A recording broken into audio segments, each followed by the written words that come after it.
Hey Alice, welcome back. I'm here with Just Nick. How you doing? I'm doing fine. Thank you for having me, Alex. This is Just Nick. Alex, how you doing tonight? Thank you for having me. I'm Yeah, very excited about this. me too. Just Nick, though. Just Nick. This is Just Nick. Well, the main reason why behind it, I couldn't really find anything important about me to actually go with it, man. There's plenty of important things, About and we'll me. talk. Yes, and we'll talk about About me? about important things. Well, I mean, we don't. Yeah, you said you actually served, right? Yes, I served 6 to 7 years, give or take. Been on multiple deployments, multiple missions out of country, have seen combat, seen people die, opened up my world philosophy in a way that I cannot really easily transcribe, but I would do my best to. What branch were you? Active Army. Okay, Was in an airborne unit, psychological operations.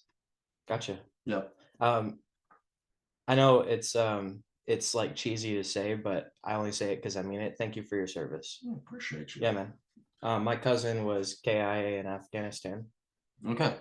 Well, that is always a bad and good thing, of course. The good thing is you can empathize with people who are actually being sent overseas and the families of those who do have a sacrifice. Yeah, like I'm so much older than he was when he died, It's surreal, isn't it? Yeah.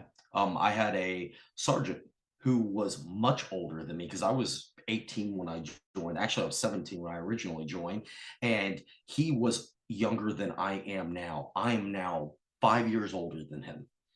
And at the time, he had a family, Mhm. and he sadly committed suicide, as so many veterans often do. And Yeah. I would like to take a moment to talk about that once we get Yeah, done with the yeah. conversation. But just the fact that I am now surpassed him, it's almost like having a father figure or a mother figure that has passed on early in life due to some circumstance. And once you reach that plateau where it's like, the image of my in my head of them can no longer give me advice. I made it farther than them at this Mm. point. And there's a way that you kind of feel lost about that. And you understand what I mean? Yes. Um, it's like, oh, I can't talk to my brother anymore. I'm older than him. Mm. He has no more experience for me. And we're not talking about dating. We're not talking about Pokemon cards anymore. It's like I'm the adult now Yeah. and have to pass on the information to the next generation. Yeah. I imagine it's probably like that with parents too, you know. Oh, someone who has lost a child. That I meant more like a kid losing a parent. It's like Reversing. you Okay. eventually get older than they were. Yeah. Wow. Um, I hope that never happens if I ever have a child. The only thing you can do though is You like hope they keep. died before you do. That way they don't have to deal with that. Yeah, don't make me deal with it, man. Like you know, I have That's to on die you. before them. Um, Well, I always like to tell people really all you can do is have a stake in the world. And what I mean by that is having a stake in the world means that you're pushing humanity and the next generation Mm. forward. There's a lot of people I I feel agree with that. nowadays who are incredibly narcissistic. They think it's about them. And it's like, no, you are part of the world. You are part of So this humanity, but not, you are also at each stage of your life, you've missed out. You're gone. Like the next generation is coming, and they do deserve to have better in a things to do. in like a esoteric in like the occult terminology, it's like white magic and black magic, where it's like Jesus represents one for all, like Mhm. self-sacrifice, whereas like the Satan archetype represents like all for one. Did you just quote My Hero Academia to me? The manga, which just ended, by the Oh, way. It yeah, was a yeah. horrible All ending. Might. Yeah, yeah, yeah. Do you watch a lot of anime? I did at the time. I don't find the time for anime or video games much anymore. I actually have a belief system now where we are actually losing out on precious moments of our lives to things like that. For instance, WoW. Have you ever played WoW or any type of I MMO? haven't. The closest thing to an MMO I've played is probably Destiny Okay, what's the most or time you? Final Fantasy 14. What That's a is? pretty big MMO. What's the most time you ever spent on something where you just look back and you were like, "Wow, this is just I've probably gone." spent over 1,000 hours on The Binding of Isaac, which is my favorite game. Okay, good And that example. is a single player Good roguelike. example. It's not even an MMO. I have spent countless weeks, months, and years of my life playing video games. And it Oh, got to for the sure. point where Yeah, I'm a big I gamer. quickly realized as I was starting to get into the 25 to 30-year-old time frame where I have nothing. And this is not building me anything. And now I'm years behind the people who left college and started compounding their interest in. Everything with moderation, for Yes, sure. that's Yeah. really what it was. So I don't play video games because I can't have a healthy relationship with them. I my relationship with video games could probably be healthier now that I think about it. But I don't think I let it get in. I don't, no, that's not true. Like, because if I wasn't doing that, I'd be doing something else, right? Like, it's always in the way of something if you Well, I think think about one it. of the main things with video games now is with the generation accessibility. When I was coming up, and even before that, it was, television. And then now that your television is a computer and cable TV and standard TV isn't really the thing everybody's accessing on devices, it's more like a video game. And what you end up with, even YouTube itself and streaming services, it's interactive. Television was never interactive. You had to watch it when it came on, or you missed it, or VHS it. And then TiVo came out. That was like, wow, this is awesome. And then now you can watch whatever you want, whenever you want, at any moment, with no cost. You know what you want. And I if just that's torrent not everything. enough, you can play a video game on every single device you pick up. Or check your social media or whatever you need to do to Mm. get the little dopamine hit in your brain, the little neurons firing, Yeah. which I think is a good segue, if you don't mind, into I think social media is more toxic than video games are. Oh, absolutely. Oh, yeah, for sure. I have discussed it No numerous doubt. times. At least video games can teach you hand-eye coordination. And the more, like, at least, and you can probably learn some things, a few things. There's games that teach math and other stuff like that, which that's fine. There's almost, social media doesn't. and as they release newer ones, they get worse. Like, Facebook's bad, but then you get Twitter, which is a fucking nightmare. And then you get TikTok, which is brain rot. It is fucking brain People rot. don't understand the algorithm itself is designed to make you addicted. It's feeding you exactly what you want. And a lot of people, they don't realize this. They look at their lives and they might be like, that's how you sell a product, is I'm make miserable. it addictive. And it's like, yeah, and the AI picks up on that and it's going to give you things that continue to make you depressed or miserable. I actually have a term for it. I call it being addicted to drama. Just a small little term. People have actually created the sensation of adrenaline being released to the point where it's like, Neef, I hate you. I need that adrenaline to release. If not, I do not feel normal anymore. And so they are addicted to drama because that's the only emotion they can really feel anymore, is that adrenaline pumping, getting the blood flowing. They get a little kick of adrenaline. Yep. Like, and even though they're angry, and instead of like doing something like, I mean, you could solve that with like being like a thrill seeker. Like, instead you do something like, I really get off asking for the manager. Well, instead of skydiving, she just asked for the manager. Every time I go out, I've got to go ask for a manager today. I've had it. Oh, there are some people like that. They purposely do coupons. It's almost like that. What is that show that was about addictions? They would go into people's houses. They collect newspapers. Do you know what I'm talking about? No. It was one of those, like, it's true, but my it's mom used to coupon though, like 30 bottles of mustard for like free or something. There's like stacks of newspapers. My mom and my sister used to do that. They got so much shit doing that. We also get into that with like My 600-Pound Life and other various real life dramatizing shows where at the end of the day, the doctor comes in and he's like, you're too fat. You're too fat. You need to lose weight. You can't get the surgery. And it's like, she knows, believe me. Every time she gets out of the chair, every time she gets in the bed, every time she steps up, she's feeling it in her knees and her hips. She knows she's too big. But something about this lifestyle lack of moderation that you talked about earlier really pushes her to being addicted to this cycle. And also she gets addicted to the doctor making fun of her even, which is a very twisted, abusive relationship. Yes. Because in her mind, even the negative attention is better than no attention at all. That is human condition. Oh, very much. From our domesticated society, instead of saying we need to give our children more of our attention, we said our children have a lack of attention, and it's called ADD. Here, give them drugs. And an example of like anarchy, yes.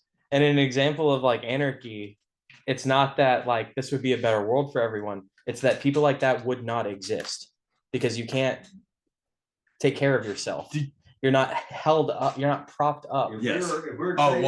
Special snowflake syndrome. If we had to get up and chase down elk to feed the tribe, we have no time to be depressed. We're not feeding you. You're just useless. said something, and he was just talking about the ADHD influence. Can I give a somewhat controversial opinion to all the people out there, Alex? Absolutely fucking not. By all means. Don't you dare say anything controversial.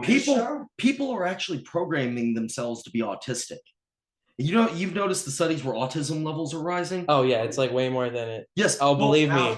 Believe me, I know. We were just talking about the algorithm. We were just talking about the instant gratification, hyperfixation. I'm somewhat of a tard wrangler myself. We have actually programmed ourselves to be autistic. A lot of these symptoms that we are getting, where people are hyperfixating, for instance. Well, when you spend 20 hours on YouTube looking at knives, as you just pulled up, then you start getting a little autistic about knives. And you can actually deprogram that in a lot of different ways, Alex. And one of them is by moderating that interest and maybe building on it. You like knives? Well, how about... I literally just was like, oh, a thing I can fidget with. Yes, and exactly. Then, like, we were talking about the I didn't even think about it. Yeah. Wait, you guys ready? Nice. I want one. I'm gonna get one. And now I'm autistic. Oh yeah, we've all got to touch it. That's why it's a spectrum.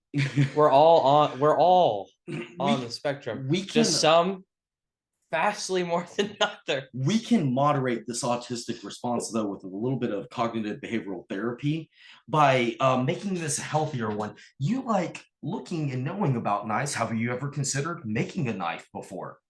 Oh, now you're learning blacksmithing. You are not hyperfixating. You are actually expanding yourself. You're just a tradesman. That was one of my counter arguments as far as when it gets into like YouTube and all these, media, not necessarily social media, but stream media being so accessible. And there is a lot of brain rot. But I find the way to counter it is just like you're saying is I took a silversmithing about 2 years ago. Nice. And I don't do it on a pro level at all. It'd be cool if I got to that point, but I did it because I'd be watching a lot of videos that interested me on YouTube, but it'd be shit that I could go do. I just didn't have the time to do it, and I'd watch it while I was eating, rather than watch some bullshit. And then I was like, just like you're saying, I need to, I watched this enough, I need to do one of these things, and so, it goes back to you got to get up and go do it, but we've cultured our culture, domesticated ourselves into being so fucking lazy. Oh, by all means, I can. It's like, well, I can, and it's the endorphins. I get, when you watch something that's been proven a long time ago, your brain is being tricked into thinking you are doing that. Mm-hmm. You are being involved in that scenario. That's why a good film will really move you.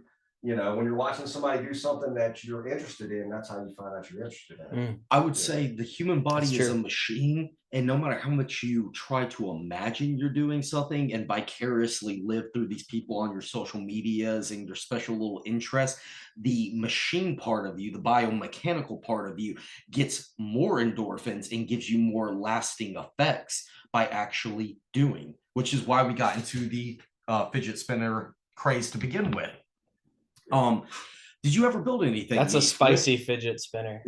I mean, I'm an electrical engineer, so as far as designing the building, I've spent years not even being paid by a company or anything, just on my own time, just like I do music, music, experimenting, building robotic stuff, building controllers, and just trying new stuff. And it was all very, very kid-brained, and like I still had the creative mindset of a like a kid, but a scientist is saying, or an engineer saying, I'm not necessarily going to use this. I'm not necessarily going to sell this. I just want to see if I can do this or see if this works the way I think it will, And I did that for a long time because making money off of that doesn't gratify me, No, it becomes artistry form for you know, do it. I can go make money doing repairs and installations of gear. Designing it, I mean, yeah, I'd love to make millions designing something and patenting it. That would be great, but that's not, it's the same way with music. I'd love to write a song that made me millions, but that can't be the point. Otherwise, you're not making, you're not doing the thing. I'm in a very similar boat. I have a broadcasting electrical audio engineer. That's from training from the military and also just general interest as a child. I have multiple degrees in electronics and network engineering. I built guitars. I built weapons before. I've done pretty much everything technical under the sun. And for me, the whole experience is actually being in the experience, learning and going through it. I get so much like I feel like I'm one in the world. And to branch into that a little bit. That's the zone. Yes, exactly. You're I feel at it's flow state. I start feeling spiritual. I start seeing like God math, as they like to say it, like angel number type things, where it's like, wow, things are actually making sense, and they shouldn't make sense because this is all science. But the more I learn about this, the more I'm just like, no, the world makes sense. Everything just kind of falls. I'm like that place. with storytelling. Like when I can't. That's like one. I really can't think of anything else where I'm so present and locked in. I guess like sex, but you know, this but is like, my purpose. Like that you're so sex like and storytelling. That's like the ultimate, like I'm here, you know, like I am in this moment. But like also for me, like storytelling, I imagine it's like that with music also. Have you ever, where it's like when you're performing music, you are, or you can be hyper present. And that also goes back to when I talk about the difference in a performer. And a performer is in that state, but it's due to the performance of the people. Musicians, you know, and it could be one of the, you could be doing both, you know, but a musician in general it's the state of making this music. And I've talked to other people about this where, you know, and it kind of throws people off when I compare it this way, but the connection you have playing music with somebody, especially something like jazz where it's very improv.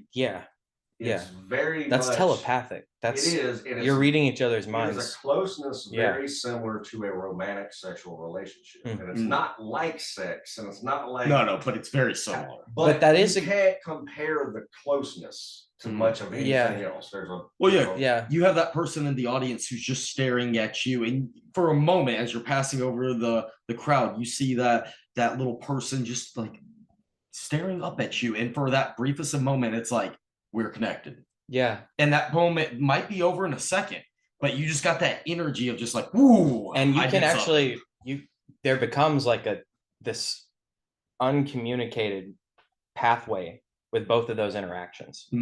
Like where like in sex where you like become one entity in mind.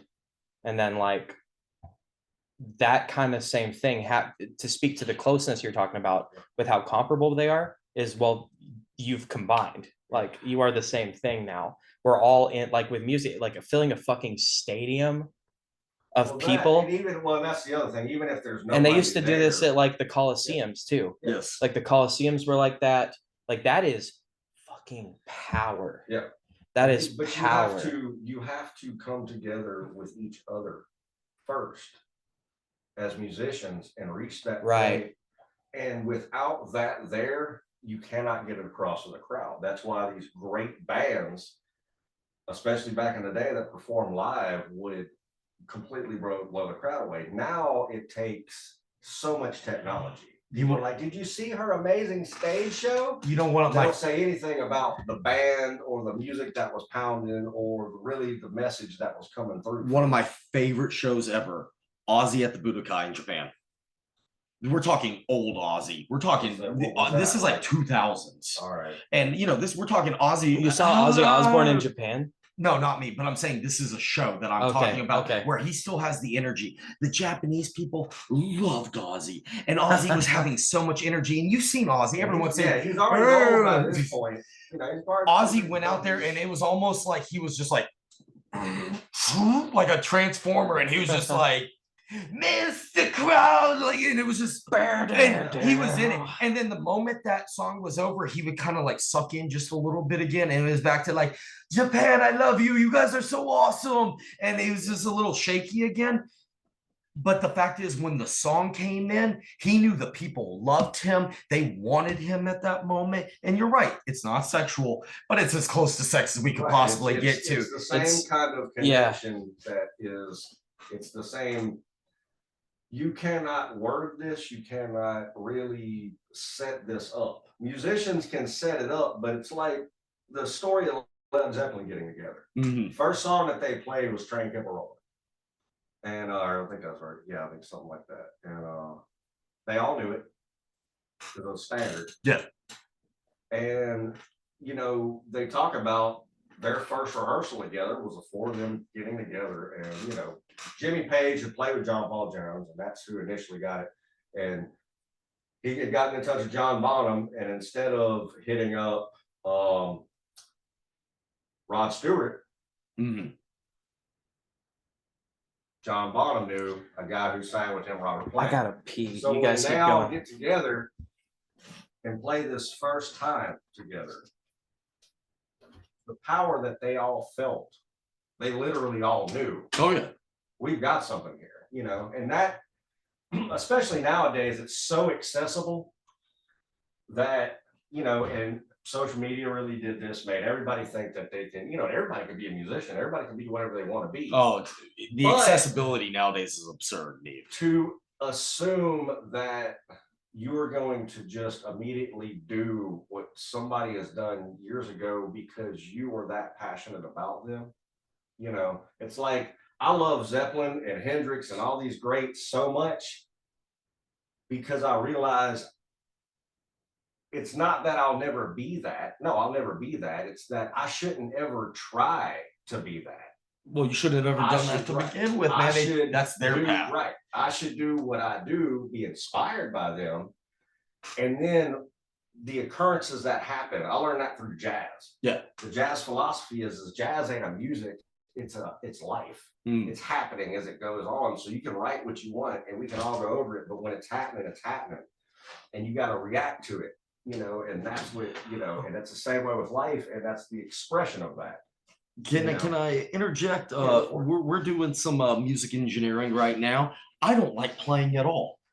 I get nothing from playing. No, there's no thrill that I get from that. But the moment that I send anyone, and you guys have heard this, obviously, Alice, you have no idea what we're talking about, but you've heard the music and you were just like, wow, that, I think it was actually you, Alex, who was like, no one makes music like this anymore.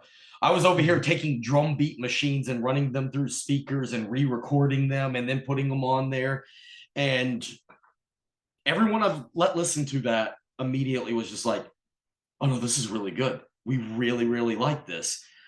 I get off on that way more. I can't imagine how it would feel to actually be on a stage because I've only been a drummer and I think I did a bass part in one band. And each and every time I never felt the energy. I was so worried about doing the whole, like, get it right part that I couldn't do the whole, like, sit back for a second and be like, oh, dude, everyone's grooving. Like, we're doing good, man. We're awesome. I never got to get that. That kind of speaks to the present, like, present moment, like, thing we're talking about earlier. Like, I'm too engineer. Like, if you, focused on the thing instead of living it. Yeah. Yes. That is such, it's so hard. It's fucking hard. But everyone has to practice presence. Like, you miss out on everything that happens if you're not, and I'm like one of the worst about it. Like, I daydream all the time. Like, I have an anxiety disorder due to and I this. multitask. Like, I'm really big about multitasking, where it's like I'm listening to something while I'm doing something, or like for me, it's like a time optimization thing.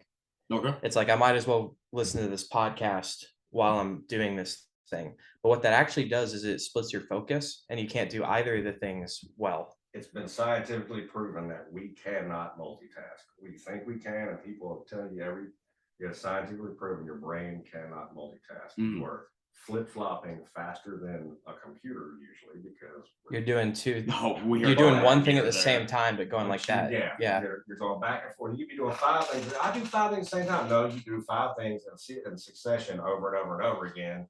and you would be able to do one of those things way more effectively and efficiently if you didn't. Yeah. And that's part of, I think, our domestication. It's part of, school training and hurry up, the bell's ringing.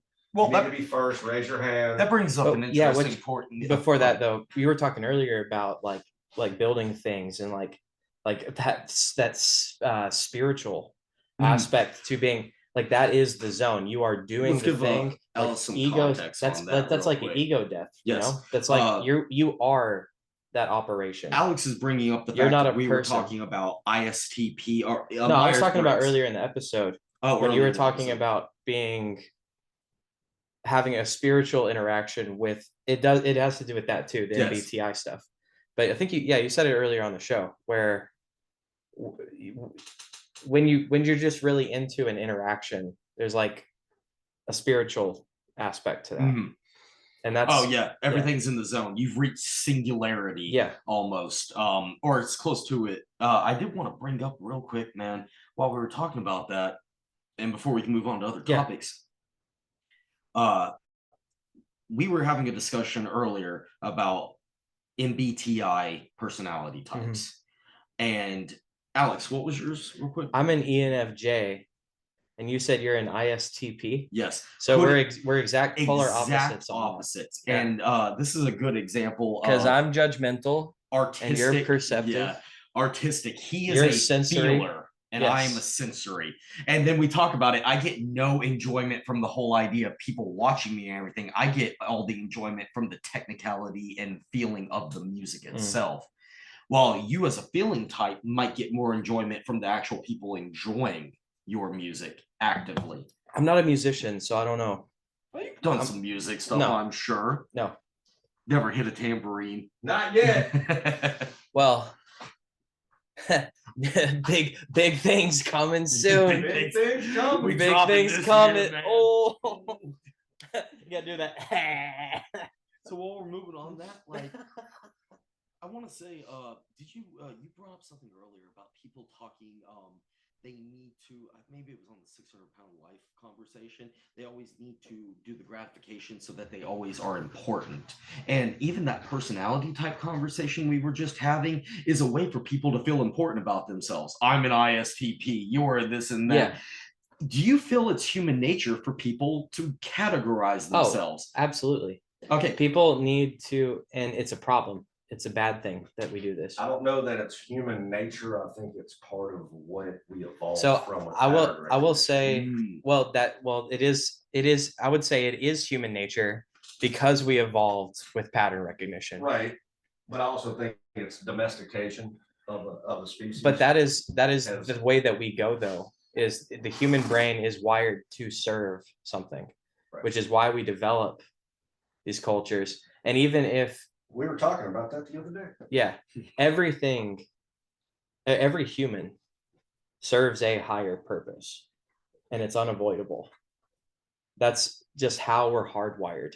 So that's how religions happen. And when it's not religions, it's governments, which become gods, or in our current age, it's idol worship. Do you believe that nihilism is death then?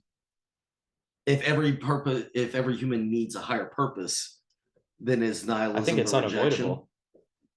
You can't. Oh, that even the most diehard let me say it this way. This might make more sense. Everyone worships something. Even if it were to be the drug of choice for that month. And I would say most people worship a drug or some kind of addiction. Some type of materialistic or hedonistic desire. And that's really no different than religion, right? Where it's like, I worship this idea of love and like camaraderie, or in my case, because I'm aware of this, I'm conscious about my worship. I know I'm going to worship something, so I should be intentional about it. I worship knowledge, the pursuit of knowledge and the distribution of knowledge freely. Oh, that's knowledge belongs to everyone. That is a good conversation to go into. That's what I dedicate my life to, is learning as much as I can, so that I can teach as much as I can. We have briefly discussed this just as friends off the air before. The worship of the science cult, replacing the old gods with the new. And we had a brief conversation about this on vaccinations. and anti-vaxxers. Oh, let's go.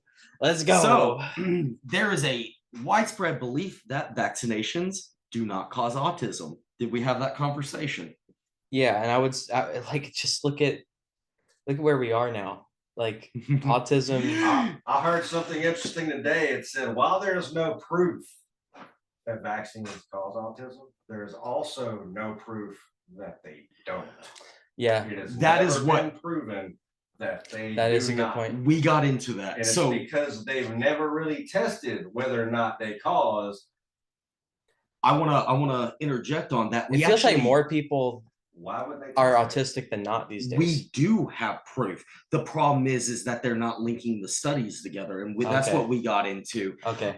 The proof that vaccinations cause autism is we discussed it briefly. Neef, what does a vaccine do in the body? What describe it for me? Typically not RNA, from what I understand. Just a base response definition. The original idea of a vaccine was it's supposed to prevent you from getting a specific type of disease.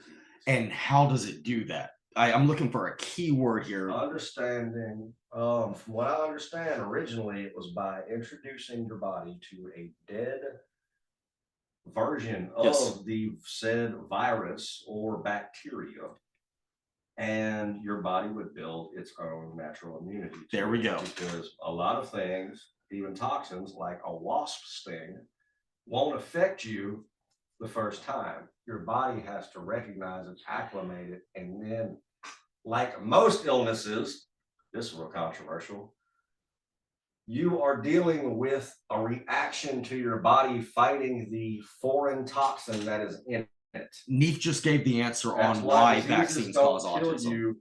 A symptom is a symptom. A syndrome is a syndrome. None of these things are actually diseases, or they just mean something your body is going through. So to break that down for Alice real quick, Neef just gave us the answer. It's a reaction. And while you are developing as a small baby, small child, even to young adult, and even into older age, a vaccine is promoting an immune response. Usually that response is inflammation.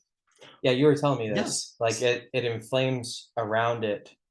And that way it controls. It like stays where it's at. But here's the thing, a vaccine is not actually a virus or a bacteria. It's a dead one. Take smallpox. Smallpox is a sister virus. It's called inoculation, right? Yes. Yeah. And so it causes inflammation in the entire body. Well, a 1-year-old who gets a vaccine and is going through a growth spurt, very probability wise, this is all probability, if they happen to go through a growth spurt while they have that vaccine inflammation in their body, it changes how their neural pathways, the synapse, if you will, develops, which then as the inflammation goes away, they now have a neurodivergent synapse. Wow.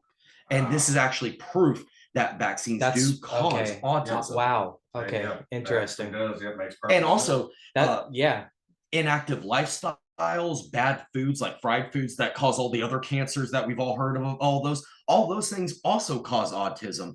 There is a recent study that has shown that 2 twins, both of them having autism, had various degrees of autism reduction with both anti-inflammatory foods, exercise, which is like the best thing to reduce inflammation, and cognitive behavioral therapy. Now, I'm not going to say it's going to cure your autism, but they did show reductions. And this is the first study because that it's ever a reduction did this. in inflammation. And once again, while we don't have a study that says vaccines show autism and lead to it, we do have a correlation from multiple studies that if inflammation causes autism and vaccines cause inflammation, then put those studies together. And it would make sense that if we're talking about something that is in its development, like a child, anything that happens to them then is going to have extreme. It also goes back to why a doctor won't ask you about your diet. He'll just ask you about your ailment and then give you something else to take. Yes. And act like everything we put in our body doesn't affect it, which is not the case. Have you guys seen everything we consume affects our body? These CDC recommendations now for vaccines? They're vaccinating children while they're fetuses. Yes, literally. Wait, developing what? fetuses. What? Well, it's the vaccine can be given to the mother, and they're saying that it can affect the child. It can go into the also placenta. okayed them on a 6 month, as young as a 6-month-old child can be vaccinated. And then when you are born with RNA, you have 30 months Which is or 40 months. that is insanity. Yeah, and then after you are born, they give you meningitis, measles. They give you what is the one back in the 80s? Hepatitis that was going around all over the place. They give you back-to-back vaccines in the first month of you being born. Imagine the sun has hit your face, and here's a vaccine, dude. You should not be altering a child that much, at least, unless it was something I can see like this polio or smallpox. As an adult, this seems like less of a problem. No, because it doesn't affect you nearly as much as it affects a developing child. That's going to drastically affect the trajectory of your development. Which is why there's the correlation. The ones that are That's fucking horrible, man. From what I understand, I didn't know that. The vaccines that are legitimate were based on bacterial infections. Because bacteria is an actual living thing that we can look at and see. Unlike a virus. Unlike a virus that we still don't know what the fuck. I have my smallpox scar. It's right there. You can actually visibly see it. It's just that little raised bump right there. It literally rotted off of my body, and the body rejected it. I'm inoculated for life now. Even up until the point that I'm 80 years old, I will have some form of resistance to smallpox, and you can't get it away. All of smallpox is, and I want to say it's a varicella or something is the name of the sister virus. It's not even smallpox. It is in the pox family, and because most poxes were identical to each other, giving you resistance to the much weaker sister virus, sister element of it, allows you to have inoculation to the much more dangerous smallpox. Your body is what cures you. Yes. Medicine never cures you. Your body is what cures you. Because we are almost perfect biomechanical machines. We lasted millions of years of evolution. To say that we really need help surviving, there have been people who have lost every limb in their body and they still survive. It's not a great life, but they will survive. They're called nuggets. Car with no arms. He drives with his chin. Yeah. Straight up. And he works in an auto mechanic shop.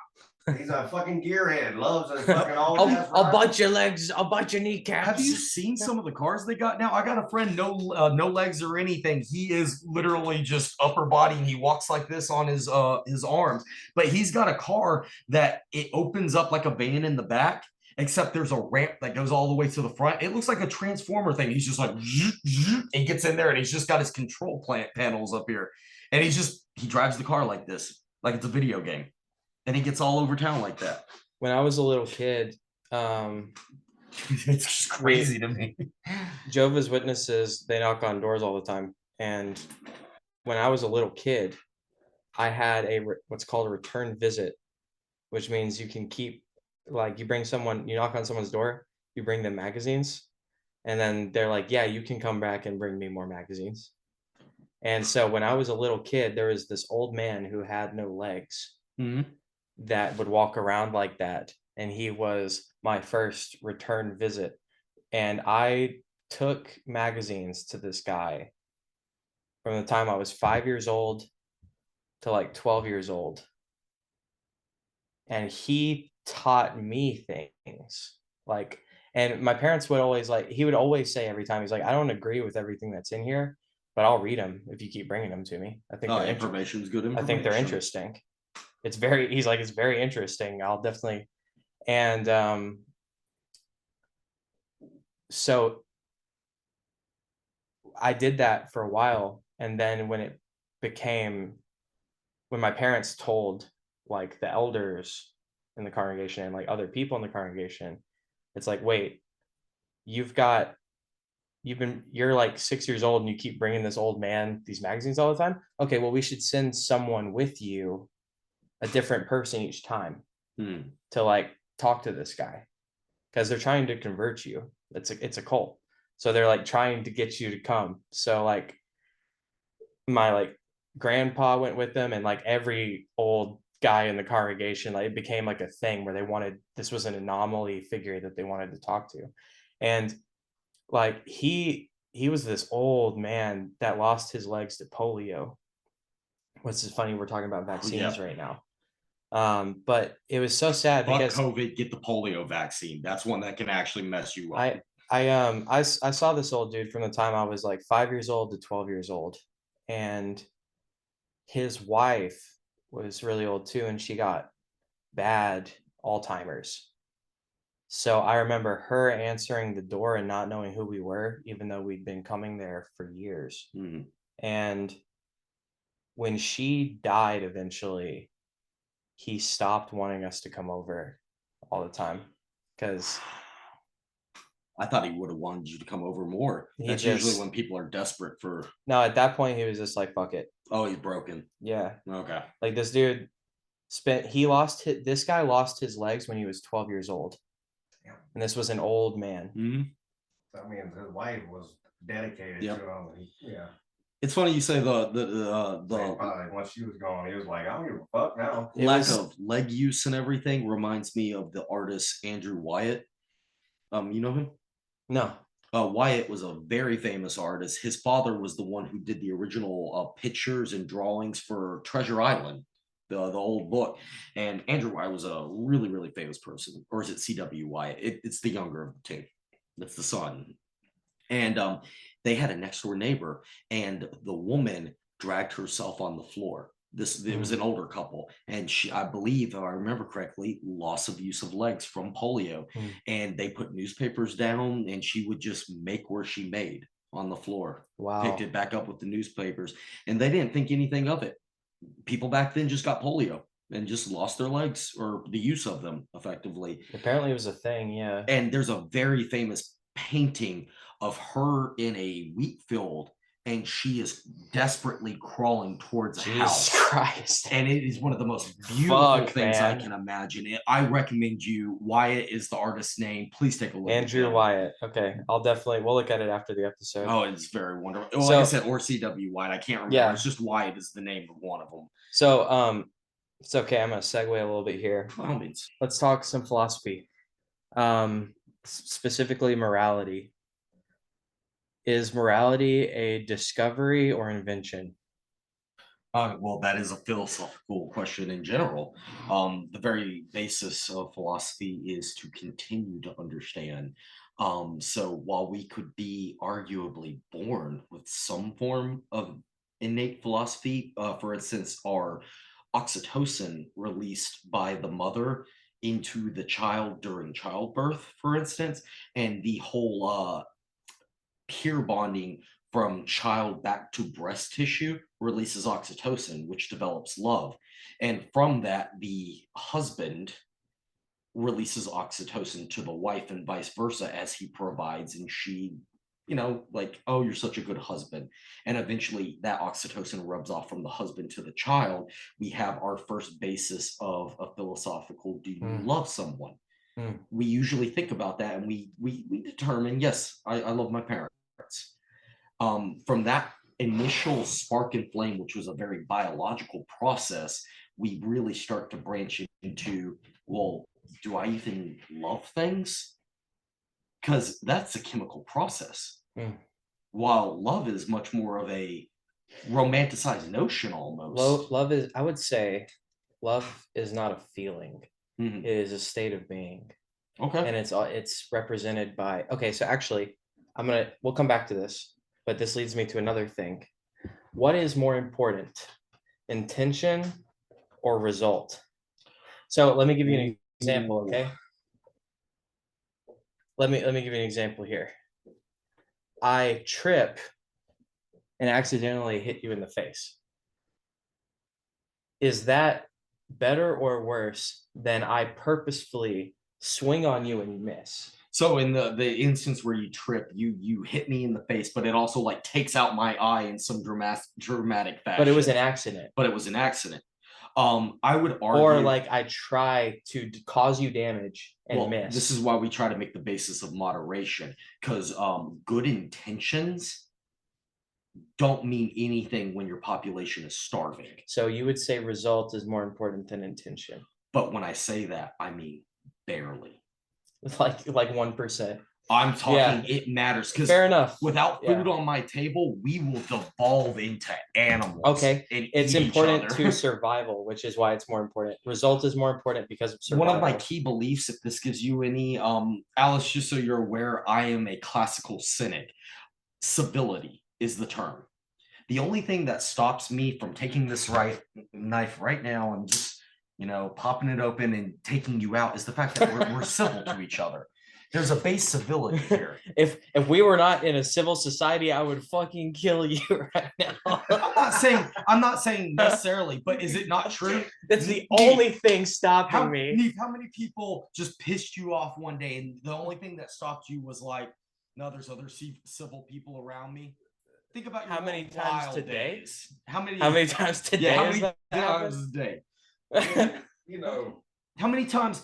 There's a term for it. There's a French term. It's the whole like looking into the void. I don't know about as far as like straight gutting somebody, but yeah, catching an assault charge. Yes, there's a couple of times in a day that I feel like it's justified. Have you ever had that French term for looking into the void, staring into the void, where you're in your truck or your vehicle and you're just like, I want to go off this bridge right now? Some people compare it to like looking off the Empire State Building that, and like seeing like I know what you're talking about. I would say no. You've never had that in your whole life. So or are we talking about? We're not talking about suicidal thoughts. We're talking about it's impulse. It's pure impulse. So like I have this knife and I have other impulses, not that one. I don't have an impulse to kill myself. Yeah, I can just be like, I could kill myself with this right now. I'm not going. That doesn't occur to me. You've never had that with. No, I don't think so. To hurt someone or anything. No. With other people? Okay, so you still have. Yeah. I'm not talking about. If I'm saying it right, lapel du vide. Oh, thank you so much, Nick. It's the feeling of an urge to jump when looking down from a high place. Okay, I don't get that, but I do get I'm not suicidal. I am homicidal. Okay. So while we're going on that, keep that feeling. I'm not like I want to fucking kill myself. I'm like I want to kill the people that are. Have you ever been in a Walmart and someone just pulls out in front of you with their car and you're just like, oh, lady, this is the wrong day, man. No, civility stops you from doing it though. Civility just to be like, no, she didn't. I don't have that thought about people at Walmart. I have that thought about everyone world leaders. Okay, everyone goes through this thought process every day though. We'll say world leaders. The only thing that stops you actually from going through with these incredibly impulsive thoughts is civility. Golden rule is sometimes that's why law is important, because sometimes the only thing stopping you is the law, like social repercussions. No, it's more than the law, because you're making an implication there that if the law didn't exist, we would just start attacking each other also. It would certainly happen sometimes. There's a handful of people. There would be cases of that happening. Have my son to thank for their safety for me. Yeah. I mean, if I had a kid, I wouldn't be as radical. Civility, though. That's still civility. Me understanding that I care about something other than myself, and therefore I will pull myself back just enough that I don't hurt someone. It's still civility, though. That's being civil to your son. But because let me give you an fight. Let me push back on this. Yes. Self-defense. Self-defense argument. Okay. So if someone is currently stabbing you, you can't like turn the other cheek, right? I like that you bring up that like argument. if like because we are as citizens currently being stabbed.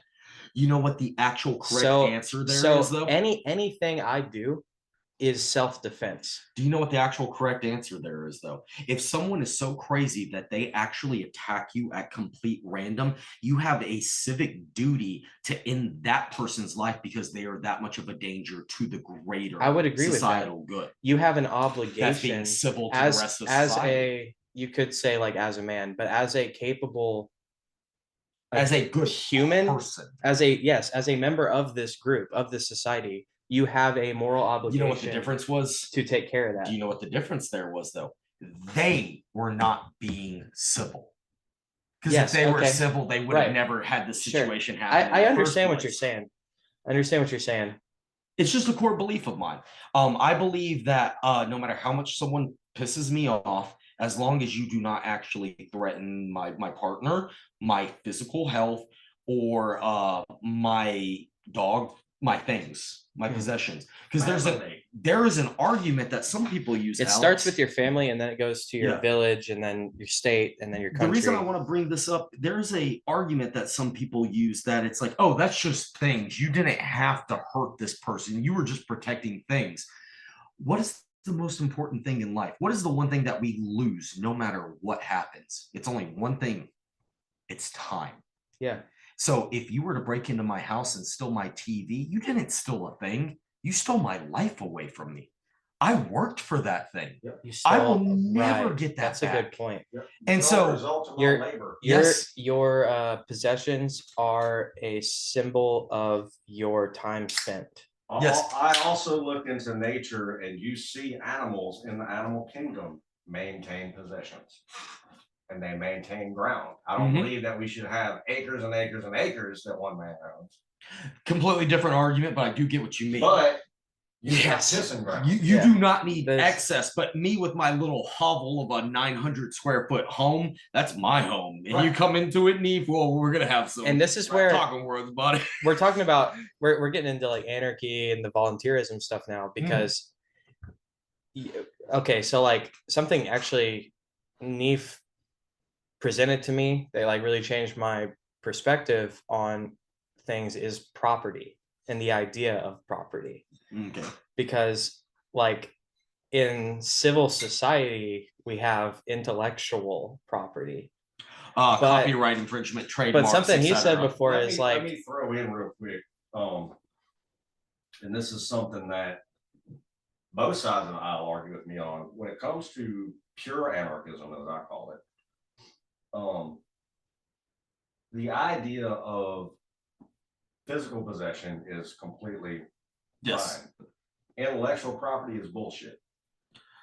It's because you cannot defend physically intellectual property. You want to know an example? Knowledge wants to be free. Like your home is your home because you can defend it. Do you want to know an example of that? And that is what one of the main things that wars this society, because that's what religion is. We know something y'all don't know. We believe this that y'all don't believe.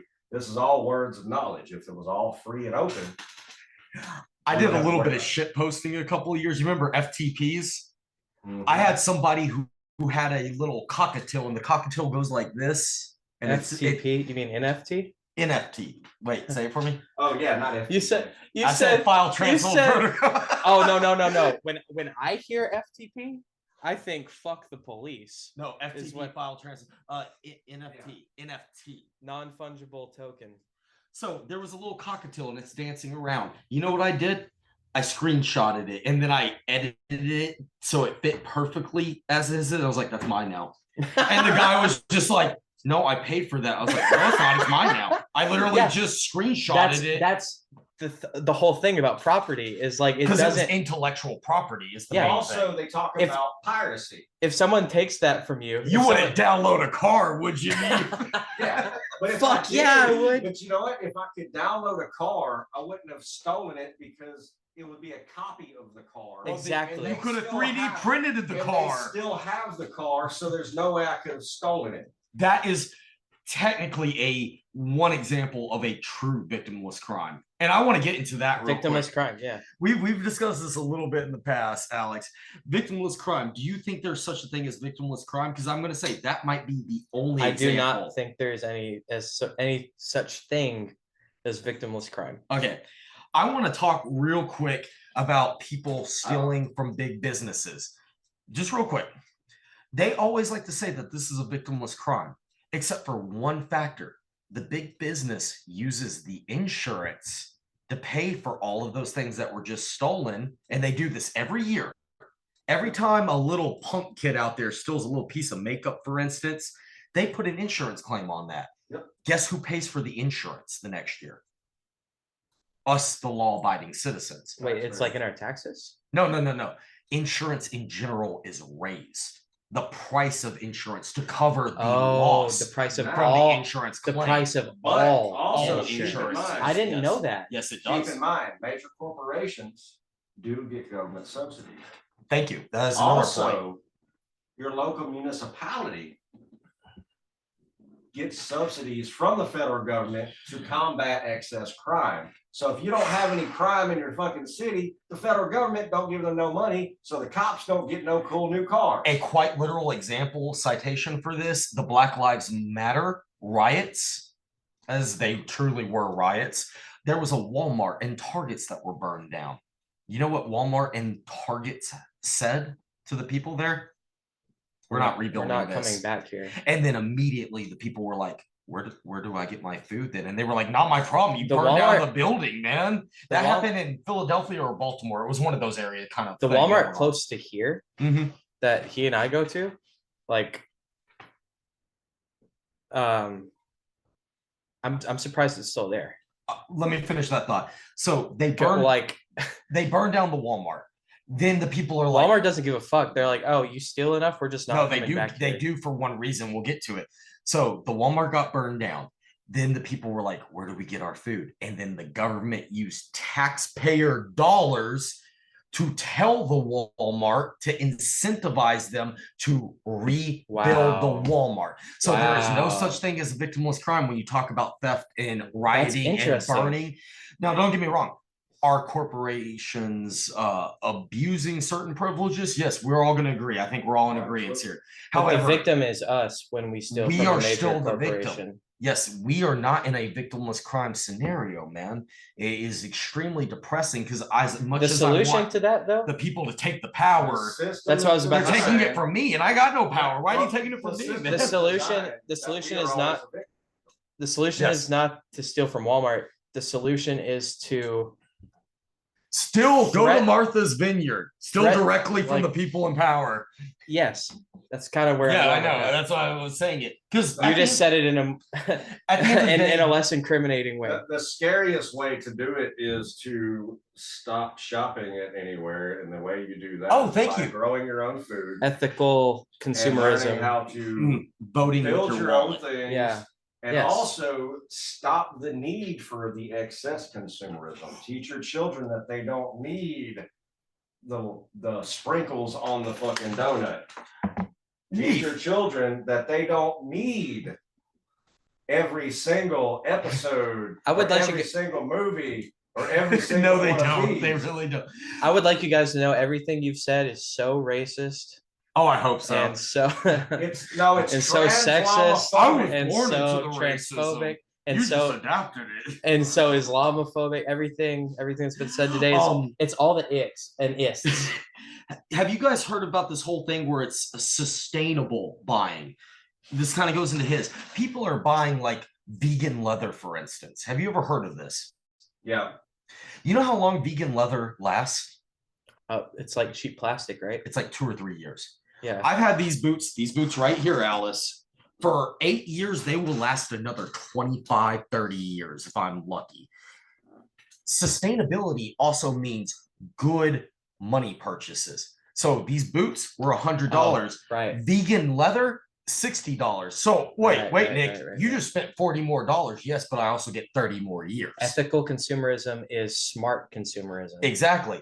Because Being even smarter though, with your money is ethical. even though I'm buying That's animal smart. products, the fact that plastic garbage bag shoes that you guys are all buying right now break down after just a couple of years, that's not ethical because then it ends up in a landfill. And then you got to buy more. Ends And up in then the ocean and yeah. spills off a bunch of ocean. Yep. life. that's a fucking. And good y'all are point. worried about, well, this is what really blows my mind about the vegan / ALF community and all of that, because when you really get to the root of it, if you truly believe in the ethics of animals and the full rights, then you don't believe in the domestication of them. So cattle, sheep, chickens, dogs, domesticated cats, Like none of pets, those things yeah. should not exist. We made those things. They should not exist because they cannot live in the wild. The actual idea behind those real movements is to eradicate all of that. So to eradicate all of the cattle, which is what they really want to do, you have to do something with all that stuff. So you might as well use it. And then from that point, you can figure out where you're gonna move to from that. And going on with what Neef's saying right now, I've dated many vegans in my life. For some reason, ironically or coincidentally, I have dated like 6 or 7 vegans or vegetarians and all kind of pescatarians and all types of mixtures. Presbyterians. And Presbyterians like the religion. And Presbyterians. Anyways, you know, like got vegans, me for a trip there. Vegans, vegetarians, Presbyterians. People often ask me, it's like, Nick, you say you care about animals, like then how can you eat meat? Well, because actually by efficiency needs, my total waste in the world, I only eat one meal a day. Just 1 meal a day. That's all I do.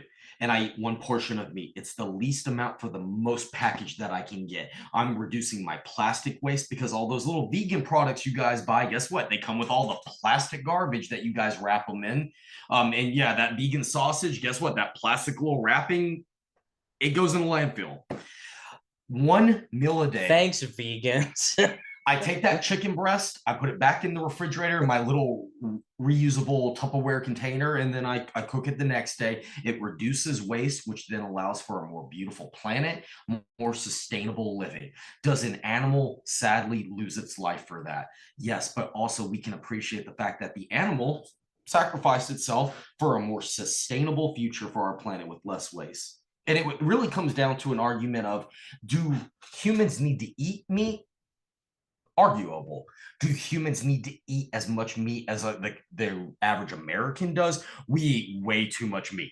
Period. Way too much in general. Oh yeah, well, fair point, man. I know the one meal day diet. The intermittent fasting. Yeah, and I do intermittent fasting. I don't do 1 meal a day always. Sometimes it happens that way, but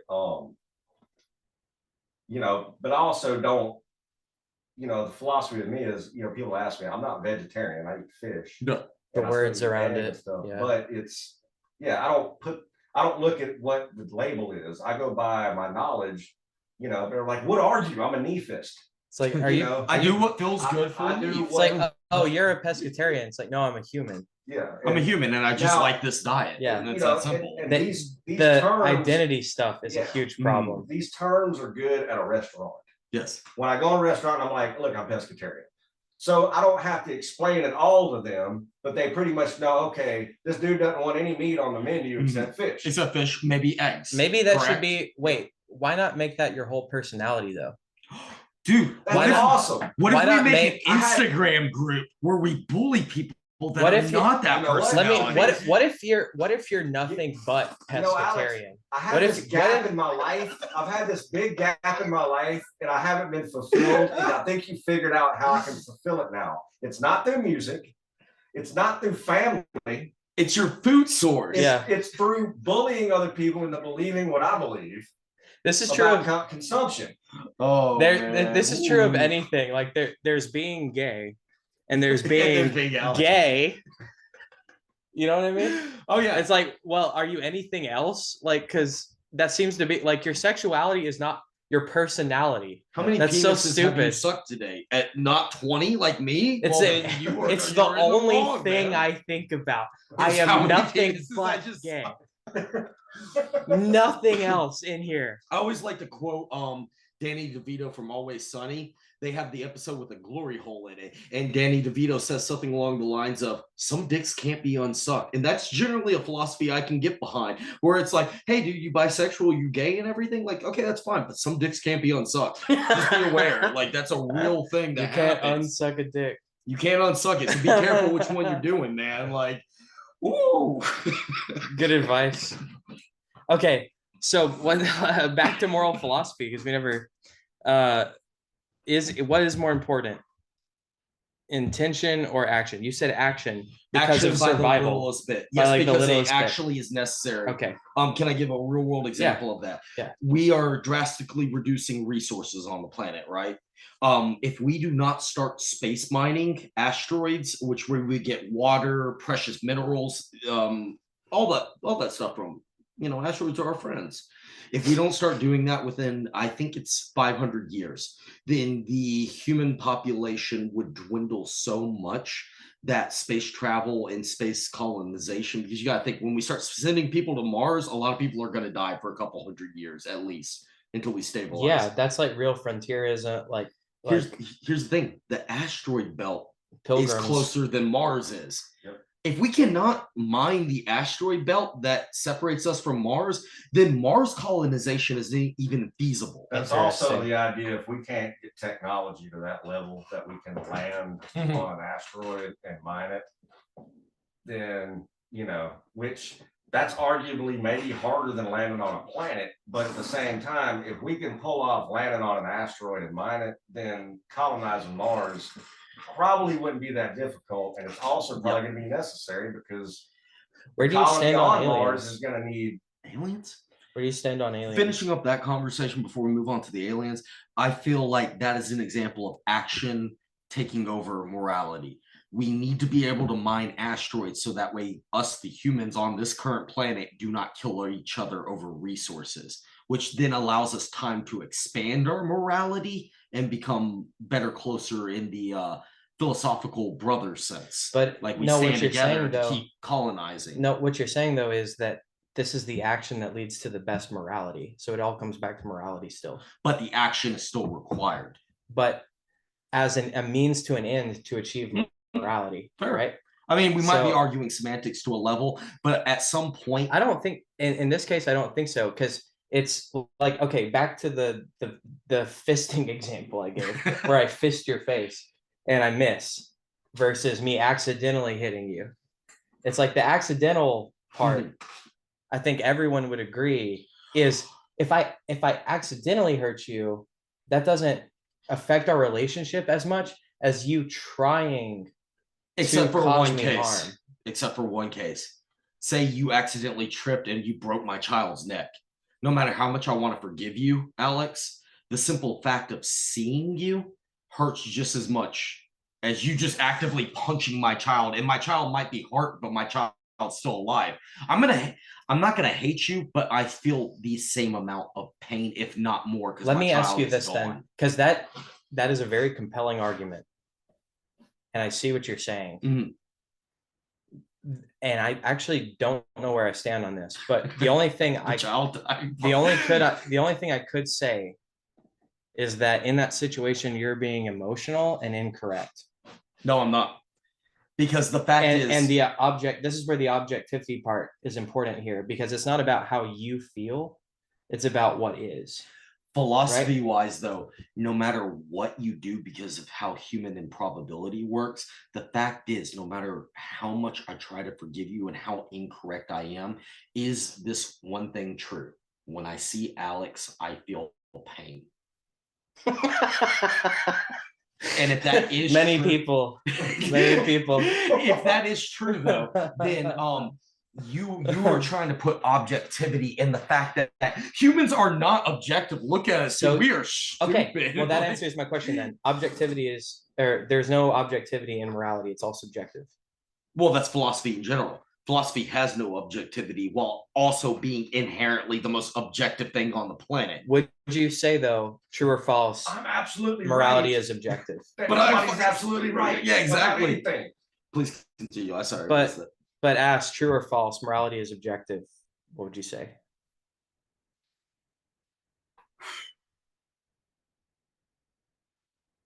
Can I make one little like side thing here for it?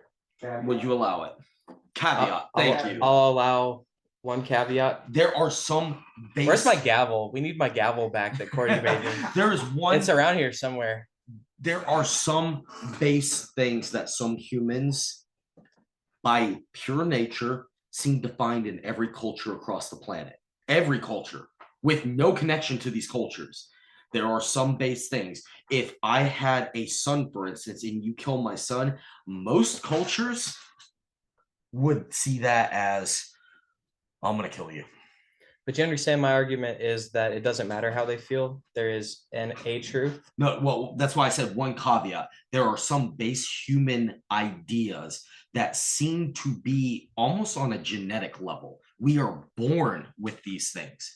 A lot of people say that I think maybe we're having a misunderstanding here, because what I'm saying is whether or not there are people, there is good and bad.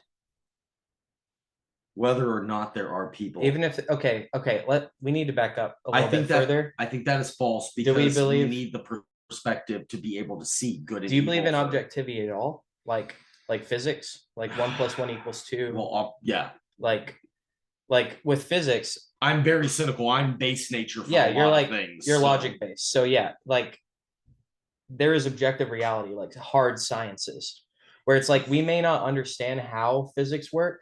Like we have a theory of gravity, of how that works. Well, but what we was do know, disproven. So that's why it's like we don't understand how that works, but we do understand that the universe we live in works a specific way. Mhm. And if something happens that changes the way we look at not without physics, caveat. Not without caveat. Let me finish. Oh man, this is let me finish. You're driving me crazy right now. Go for it, Alex. Well, all I'm saying is we have our understanding of how things work. If something changes our perspective on how things work, that is not to say that there is not a way that things work. So even if we don't understand how the universe works, it does work a specific way. There are laws to the universe. That is going into the argument that what did that one scientist say? We've talked about it before. The first sip of science will turn you into an atheist, and then by the time you finish the cup, you will believe in God. Yeah, you're religious at that point. The reason I was saying there has to be caveats is because I am a flawed human being. No matter how much abstract things you can throw at me, say we talk about metaphysical, meta science, if you will, and abstract sciences, I can only process this as far as my flawed human existence will allow it. So I agree with you that there are ways that the universe works in the sense that I'm a human. I have no other way than being like, can I see you with my physical eyes? Yes, you exist. Dave can see you with his physical eyes. You exist. But we're still talking about perspective. What I'm saying is, without perspective, I have faith in the idea that there is a truth. You're going for something that Watchmen, Dr. Manhattan. Maybe, I'm not sure. Dr. Manhattan effectively, he represents nihilism in the Watchmen world, and he wants to be like, whether humans exist or not, the universe will continue on. And then he actually begins to understand that, oh no, human life is precious because of how amazing it truly is.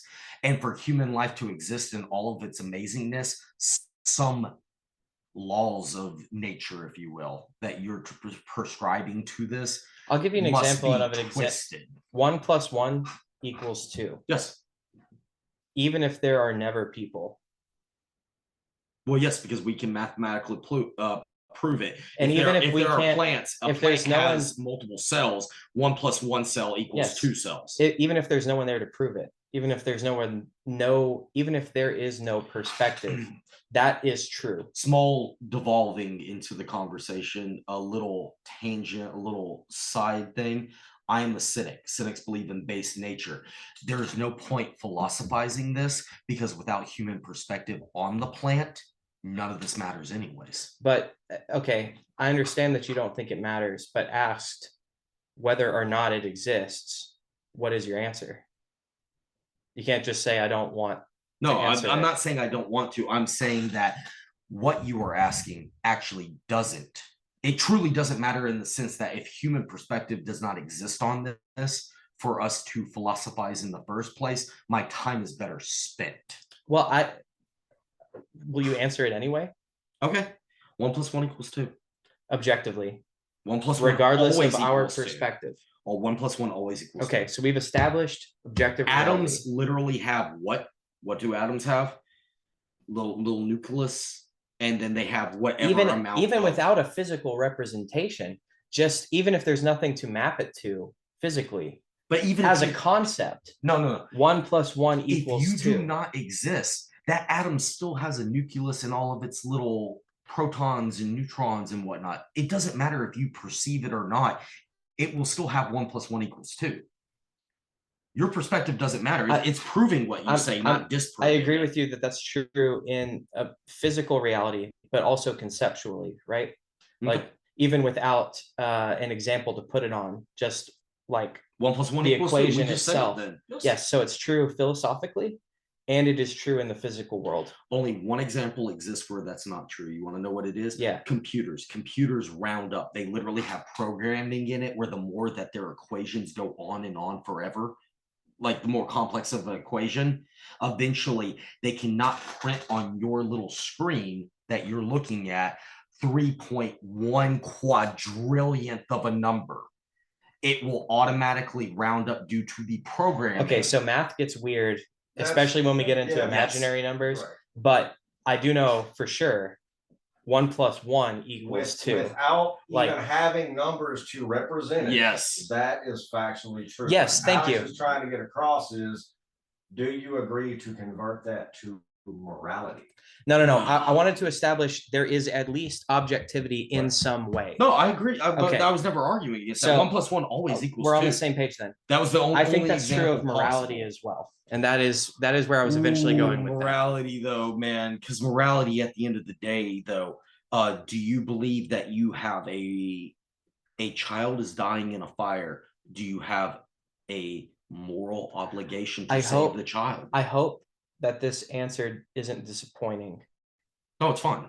I won't judge you. But what I'm saying is there is an answer that is correct to that question. How about this one? The answer is whichever one that you feel acceptable in that moment. No, because that's subjective. Regardless of how it's not. It's objective. How did you feel in the moment? Is how you feel in the moment subjective or objective? How you feel is objective. Exactly. That doesn't weigh on whether or not something is morally correct or not. Your feelings don't weigh into your morality. Okay. So all those times that someone, your feelings are actually didn't sometimes die for a offense to morality. Okay.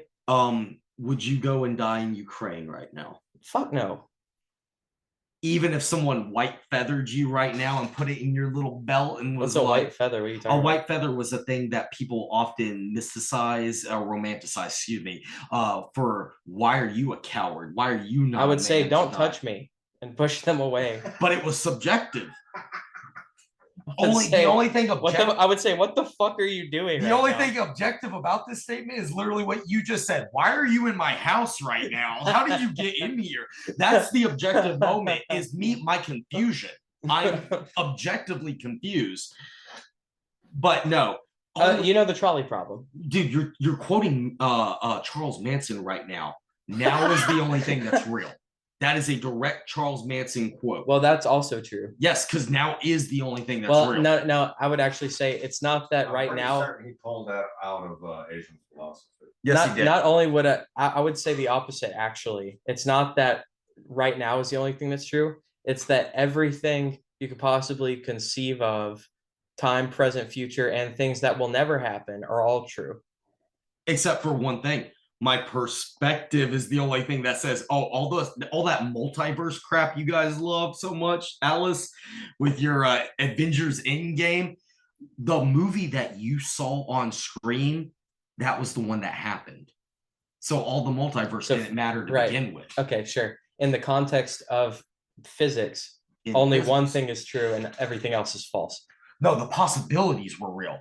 The reality is the one that things happened. Are real and things are not. Mm-hmm. Objectively, right? Like not according to your opinion. So it's like so when it comes back to morality then and I guess this is a faith-based argument because it's an assumption I'm making, but I think this is something that we've discovered and we haven't, like physics, we don't fully understand it. We're still figuring it out. No, because it's a philosophical debate at the end of the day. But I think it is a discovery, not an invention. Like some things are objectively, and it's not binary. It's like, this was a good decision. This is a bad decision. Fair. It's a scale. It's like that this was this bad of a decision, and this would have not been like penultimately good, but this would have been a better decision. Would you be willing to argue, though, because of the biological nature of dopamine and oxytocin and other love hormones, that we are born with some level of objective morality then? I think we have a sensor of it.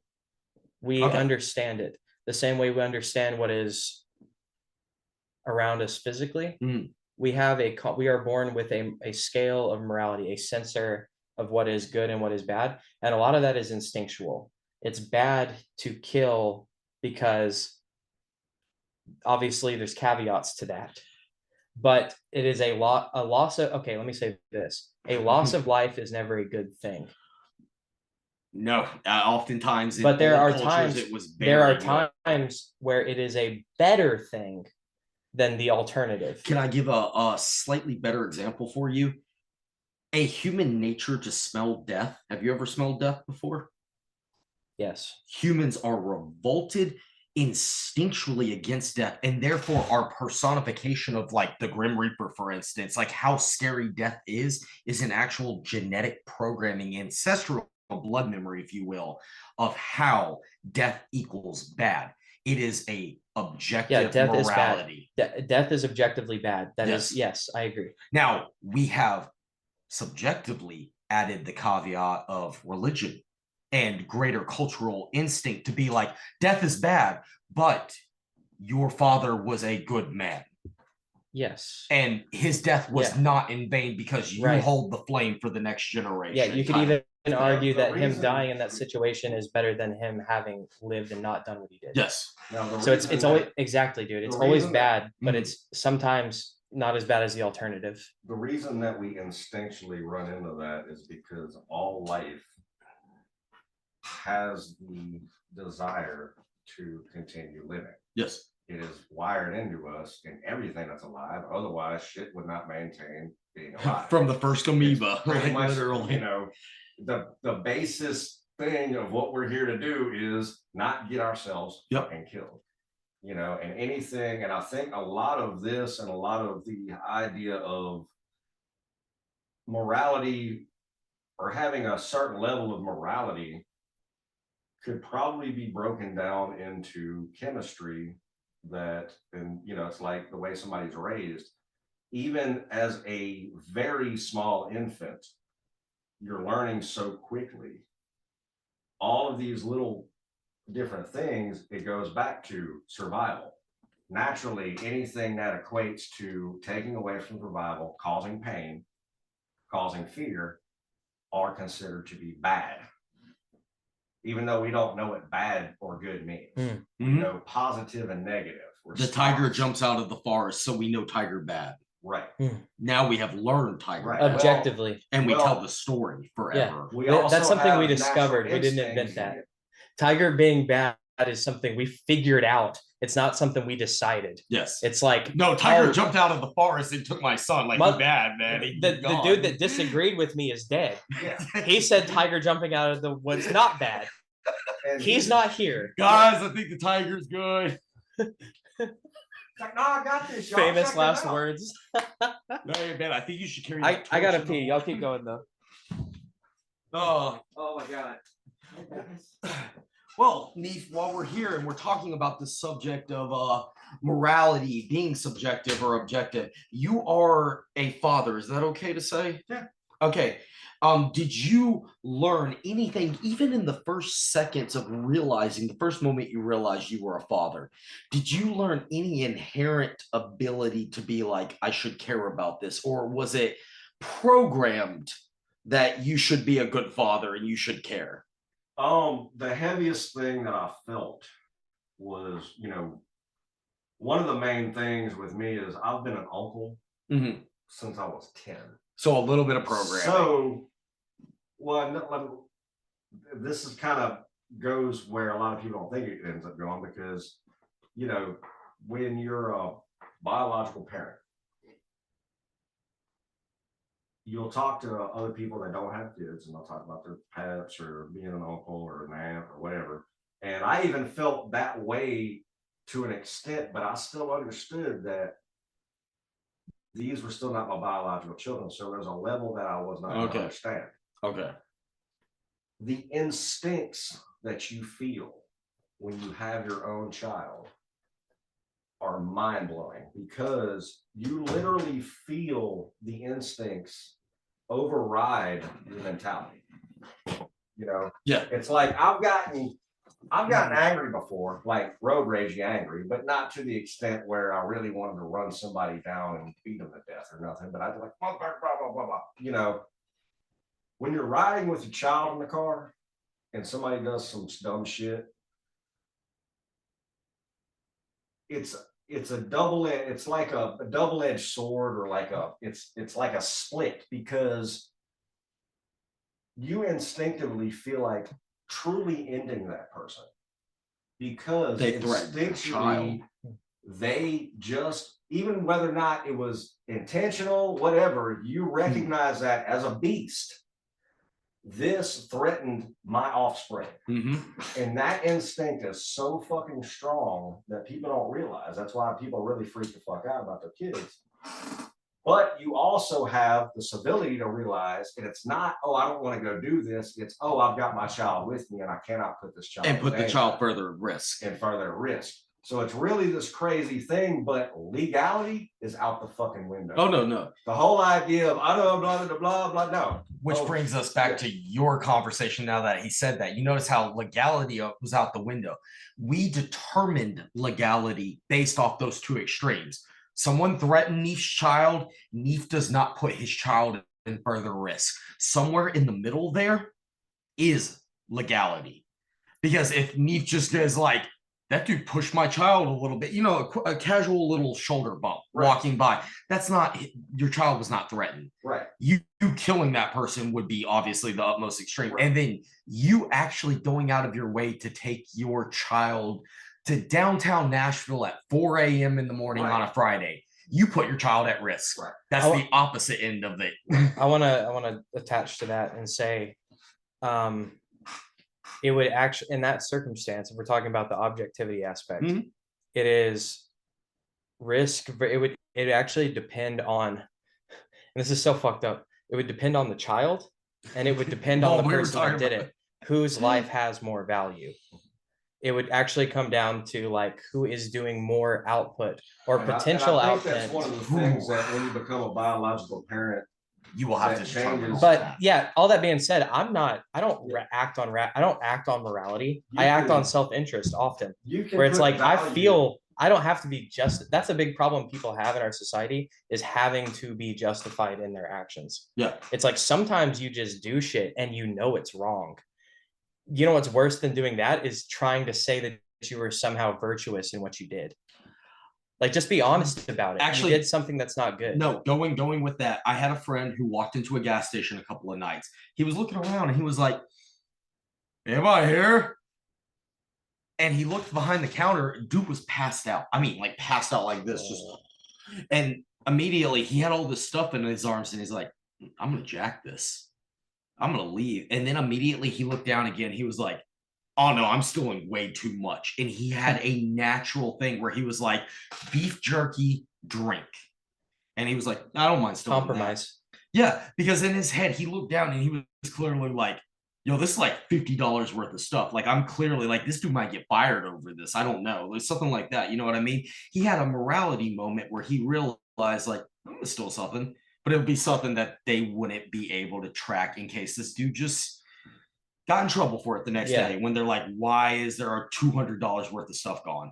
Yeah, I think it's good to be clear that when I'm talking about objective morality and how some things are good and some things aren't, that's not to say that I'm a moral person. No. Like I'm always in the right. Like, definitely not. But like, But if you care nothing for your fellow human, I mean, any human, it doesn't matter if it's the child, a friend, or just a random stranger. If you just look at your fellow human and you feel no morality whatsoever, this is the only time I'm going to say for a fact that it's 100% objectified. You are a bad person. There should be someone in the world that you care about. If you are so disconnected from humanity, then when you say, that's what's interesting about this though, is when you say one thing, one example is objective, what you are saying is that there is a scale. I understand, but there is at least one objective. Well, here's the thing. So if you can, but if you can point to any example of objectivity in morality, that means that morality as a whole is also objective. We just don't have enough information most of the time to determine what is morally correct. Or once again, it's based off genes. which we have no control over anyways, which then makes the argument that all of this is pointless, really. No, because I'm saying it exists beyond perception, like that this is something we've tapped into, and that is a faith argument. Like I guess I really can't back that up. But and if I'm you fine with follow that, honestly, if you follow the objective morality claim far enough, you eventually get to God. Here's my main thing. When I say this, Alice, I am a misanthrope. I have hated many people throughout my life. And I'm telling you, it is not the way to live. If you do not care about a single other human, you are actually a bad person. Yeah. There needs to be someone. I don't care if it's the random bum that you're like, would you like a coffee, dude? Like, here's a cigarette. Have fun. Like, I hope you have a good night and you're safe. How you doing, man? Like that kind of thing. You have touched base with the rest of humanity. Because here's one thing. Humanity either will exist or it will not exist. In the example that we do not exist, none of this matters anyways. In the example that we do exist, then your connection to the rest of humanity is the only thing that really determines if you're survival is objectively good, is what I heard there. Like not necessarily survival. Your survival and you also going to someone else and being like, I hope you survive too. The survival of humanity. Yes, survival of humanity is a good thing. Yes. That's like a true statement. Well, that's the thing, that we also have the alternative where it's like all humanity dies and none of this matters. I mean, there's a lot of people that say humanity's bad. Yeah. Like that there shouldn't be people. And I'm like, there's the idea, objectively, that's incorrect. There's the idea that we're a parasite on this planet. That's true, but it's still bad for there not to be us. There's also a lot of argument that says we are not overpopulated and this planet can sustain us for a long time. We talked about this very briefly, and I think it's finally time. We talked about the 8 goddesses Korean death cult. Let's talk about that. So Alice, if you're not aware, the prime minister, who was a female in South Korea, in the most feminist country that has ever been on the face of the planet, during the most feminist time that we are aware of on the face of the planet, was part of a death cult. I believe it's called the 8 Goddess death cult, which believes in the complete destruction and demasculation of all of society. Since men are 50% of the human population, that's like Lilith cults. That's like Lilith. Yeah. This goes into that very quickly. While we're going on to it, so we can finish up the one topic though, I remember there's a show called the Boulet Brothers, if I remember correctly, which is they do Dragula. It's like a transgender like costume show. And there was a person on the show named Hoso. And they were a South Korean raised by one of the world's most prominent feminists in the feminist country. Choi Soon-sil. In the most feminist country, with a literal death cult religion that promotes feminism. And I thought about it and I was like, oh, Hoso's being abused. And people were like, no, they're just transgender. It's okay. I was like, no, their mother literally hates men in a country that hates men, with a literal cult that hates men. Hoso, the South Korean person, was told that men are evil and they have chosen transgenderism as an escape from being man. And that gets into like the perspective thing, because it's probably not looked at. No, that's not how the parent is looking at it, right? They're not thinking, oh, I'm going to torture my son. They're thinking that they're doing something good. Just so you're aware, this cult, the prime minister of this cult, has direct ties to Hillary Clinton, Kamala Harris, and numerous more, I wouldn't say progressives, but they're more progressives than conservatives. This is a thing. Yeah, it's a thing that's not just a Korean thing. It is Japanese, it's Chinese, it's American. It brings us into European. The 4B movement, which was a Korean movement originally. It's the female version of men going their own way, which, if you don't understand what that is, men going their own way, long story short, is incel. This is femcel version of that. What a lot of women are not understanding by this is I don't want to say a healthy society. A healthy society would have men and women living together. The difference, imagine that. Yeah. The difference here is, though, that men can survive without women, not in a literal biological sense, your hospitals are built by men. Your sewer systems, your electrical grids are built by men and maintained by men. Pretty much everything is maintained by men. If you want to be a femcel and worship this 8 goddess death cult and 4B movement, realize that as a man and as a man who has a female partner, we will fight you. We will win, because there's one key difference here. I can reproduce. I'm literally a man with a female partner. You also like you're a feminist who hates everything. You can also like use a gun. Oh yeah, I also just have a gun, and I'm stronger than you, and come at me, bro. Direct challenge. Any 4B movement women out there? It's like my name is so Nicholas. stupid because either side that wins the gender war loses. No matter who wins the gender war. Thank you for bringing up the gender war. No matter who wins the gender war, everyone loses. Humanity loses. Can we talk about real quick how bad the Democrats ruined their chance of being reelected because they try to tell men that men are horrible? Yeah. Wow. Hey, Neef, you're a jackass. You should give me $5. Yeah. Are you gonna give me $5, Neef? Please give me $5, Neef. Actually, I'm gonna give you 10. Neef is a Creole lesbian, and it's really phobic of you Kamala Harris to say that to her. Kamala Harris went on national television with their whole like, I'm a man, so I'm gonna let a woman take charge. Here's one thing: if you guys don't understand this about men, men like to see by example. If you try to tell me that you're better than me, I'll laugh in your face. You want to show me that you're better than me, then I'll be like, okay. And I want to use one politician to prove that I'm not sexist. I have respect for AOC. I don't agree with her politics all that much, but the fact that AOC is willing to stand up and say, this is what I believe in, and I actually feel the earnestness. Meanwhile, Hillary Clinton and Kamala Harris got that like, I'm your friend laugh. Like that big old smile. Is she better than those two? Yeah, she's not like as obvious as a puppet. Well, that's the thing though. She's kind of like Bernie. Like I like Bernie for the same reason. Thank you. That I fuck with Bernie. I'm not Bernie's even a telling Bernie me the fan, truth. though. But Bernie, I don't agree with what Bernie's saying. Yes, but Bernie is a human being. What did Bernie say? How do I know? How do I know Bernie is a human being? Because they hate him. What did Bernie say the night after Kamala Harris lost?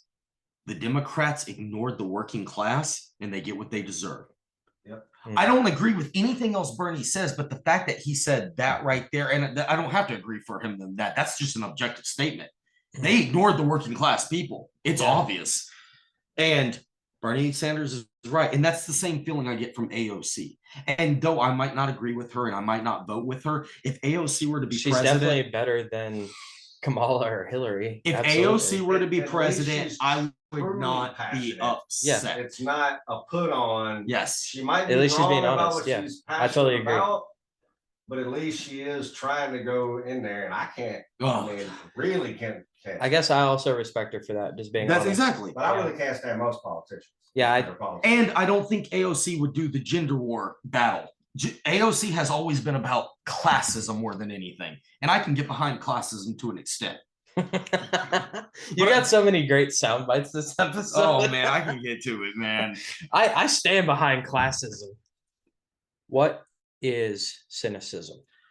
So classical cynicism was a philosophical school form that was predominantly made famous by Diogenes, the dog. A lot of people have heard about him. We were talking briefly in our little break session away about how Diogenes made fun of Alexander the Great a little bit. Classical cynicism is much different than the definition of cynicism. Classical cynicism is returning to base.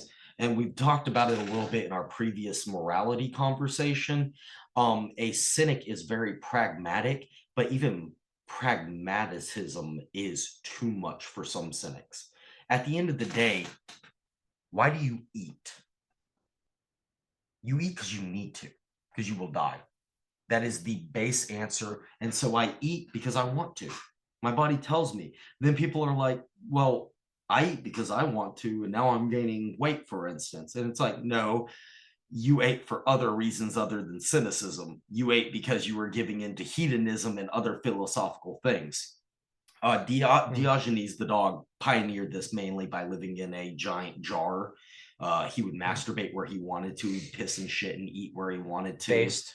And the most famous was the a truly Alexander. based individual. Yes, he was. The most famous being the Alexander the Great one, where Alexander went to praise Diogenes, and he asked Diogenes, "What would you like?" And Diogenes was like, "Get the fuck out of my light. That's what I want." And Alexander was quoted as saying, "Had I not been Alexander, I wish I would be Diogenes." Yeah. And then Diogenes, go ahead. No, by all means, man. And then Diogenes says, if I was not Diogenes, I'd also want to be Diogenes. Yes, exactly. Diogenes, which is just like fucking gnarly. You're talking to Alexander the Great, and he's like, if I were not me, I'd want to be you. Well, and he's like, if I were not me, I'd want to be me too. To go further with that, that's right, bitch. What a fucking gangster, Alexander dude. the Great, on his deathbed, moments before he died, brought himself to full cynicism. He said, none of that mattered. None of the wealth, none of it mattered except for the adventure itself. And Alexander cared nothing about his maybe children, his homosexual lovers, any of that. He gave nothing except for the fact that the experience that I got to be Alexander, the base thing for him. And don't get me wrong, that's very grandiose. So all that matters is perception. That's what you're getting into with the objectivity. A little bit, because you have to understand a cynic. Another cynical group was the Spartans. There's the very famous quote where the Spartans are like, bow down, Spartans, and the Spartans are like, come and take my weapons. Molin lave, I think, is the term for it, which means come and take, because Xerxes' generals were like, throw down your weapons, and Leonidas said, come and take. Yeah, that is a cynic approach to this, which is like, this is our nature. We fight. We are nothing other than philosophy. What we are. Does not come into it. It is what it is. That is the philosophy. Why argue more than what it is? I was born, I was raised as a Spartan. I know nothing else. I am a cynic, and therefore, there's a lot to be said. Why do you fight, Spartan? I fight because I'm a Spartan. Because I'm a Spartan. There's a lot to be said for that. Although it does not answer. Its answer to some big questions is it is what it is. Well, that's why Diogenes made fun of, I think it was Plato with the chicken. Behold a man, because he was making fun of Plato's interpretation of a bipedal mammal, bipedal hominid or something like that. Yes, and effectively, Diogenes was making fun of him in two ways. Number one, that he was making fun of him in a literal cynical route of like, I guess we're just chickens then. And also he was like, are you really going to limit us to a bipedal thing? No, we are the most complex creatures on this planet. I am much more than that. Yeah. And the fact that you purposefully went out of your way to objectify us as such is silly. Even though Diogenes is the kind of person who just jerks off in the street, he was also being like, no, I'm still a human. I'm better than that. Diogenes is so fucking awesome. Dude, to go further in it, Diogenes' city that he was living in was pirated, and he was taken as slave. When asked, what is your job? Because they want to sell them to the right bidder and whatnot, Diogenes says, you should sell me to a man who wants a master.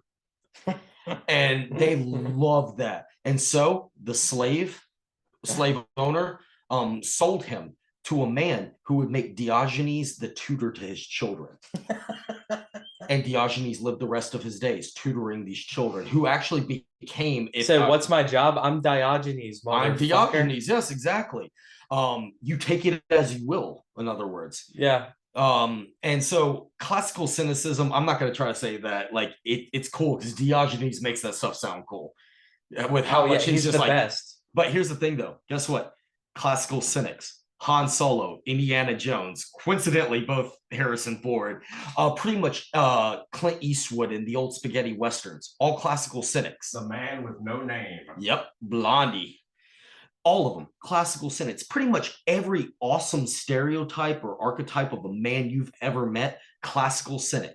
Why do they do the things they do? Han Solo, he was just a space runner, if I remember correctly. He's a smuggler. A merc. merc. He was a merc. You know about Yeah, like the smart. meditations and stoicism. Yes.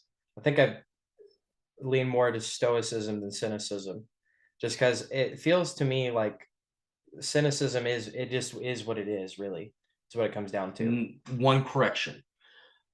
Like things are how they are. If you is read kind of Marcus Aurelius, who is the greatest Stoic that we've ever philosophically known, basically formed stoicism and pretty all of much this. formed philosophy as we modern, because his work survived the Roman fall more than the Greek works did. The Greek works came later, so we knew more about Marcus Aurelius for many years than we knew about like Plato or Socrates or anything. There is one thing that you do find in cynicism that you do not find in other things. Does it matter? And that philosophy itself is really, what is the point of humans continuing on if we do not do the mining, for instance, the space There's mining? no point in a pointless task, right? Yes, it's like you have better things you could be doing with your life. I see what you're saying. For instance, asking something to ask everyone on the show is, what do you think happens after we die? And the best answer I've ever gotten is, it doesn't matter. It doesn't matter. I will find out when that path comes, is what a cynic would say. And as of right now, I would say, just live. As a person, I agree with you. As like a podcast host, that's like, okay, well, still answer my fucking question. No, because you like I'm okay. Well, I'm asking you. The point is, I'm asking you. Your understanding is very limited, because I'm not talking down to you when I say this. I want to be clear. I'm respectful of your beliefs and everything to the best of my ability. The point is, though, that while you're trying to ask those philosophical questions, and some person out there is like, oh, Alex really are there more important things to talk about? Absolutely. Is that an annoying thing to say? Yes. It's like, well, there's way more important things for us to talk about. Okay, sure, I agree with you. Answer the fucking question. Think about it this way. Would you consider me coming onto this podcast a waste? No, I've been having a great time. If one person listens to my point of view there and realizes, like, I don't really get what Nick's talking about, this is what I'm talking about, do I consider it a waste? Obviously not, because I came. Yeah. So then there's the greater point. But Nick, you're a cynic. Why did you think it? That's up to you to be philosophically. Waste your own time then. Yeah. Or don't waste your time, because you're like, why did Nick come?